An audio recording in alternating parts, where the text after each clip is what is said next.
आइन तोरे द्वारी मदाई सेवा मंगल गायन भोग लगाबो शीश झुकाबो नारियल देबो चढ़ाए नारियल देबो चढ़ाए।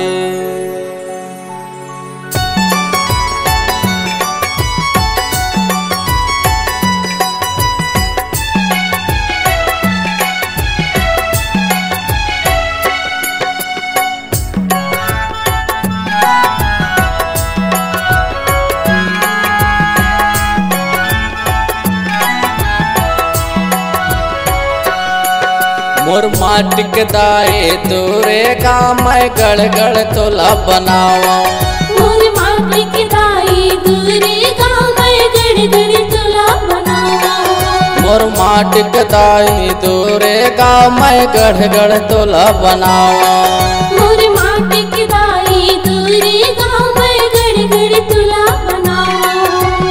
गरीब पटाइल से उक तोरे गरीब पटाइल से उक तोरे का तोला भेंट चढ़ावा मोर माटिक दाए तोरे का मैं गड़ गड़ तोला बनावा मोर माटिक दाए तोरे का मैं गड़ गड़ तोला बनावा।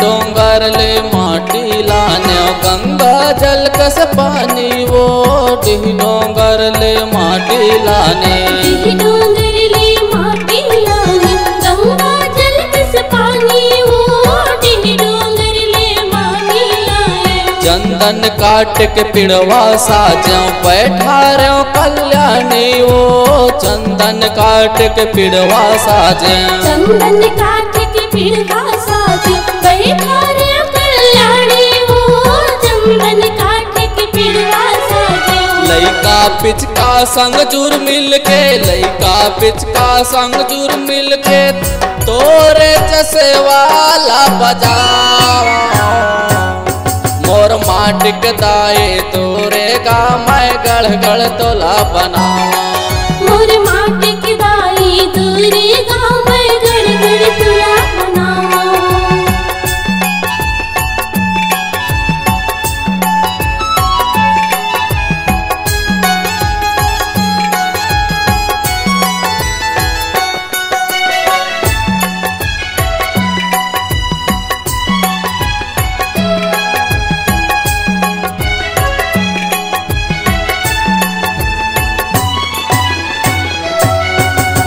कोष्टा घर ले लुगरा लान चुक चुक ले पहिरायो माँ कोष्टा घर ले लुगरा लाने कोष्टा घर ले लुगरा लाने चुक चुक ले पहिरायो माँ कोष्टा घर ले लुगरा लाने। सोनार घर के गहना गोठा सुख घर मैं बनवायो माँ सोनार घर ले गहना गोठा सोनार घर ले गहना गोठा सुघर मैं बनवायो माँ सोनार घर ले गहना गोठा। मैं अज्ञानी कैसे होताई मैं अज्ञानी कैसे होताई तोरे जसे वाला बजावा मोर माटिक दाए तोरे का मैं गड़ गड़ तोला बनावा मोर माटिक दाए तोरे का मैं गड़ गड़ तोला बनावा।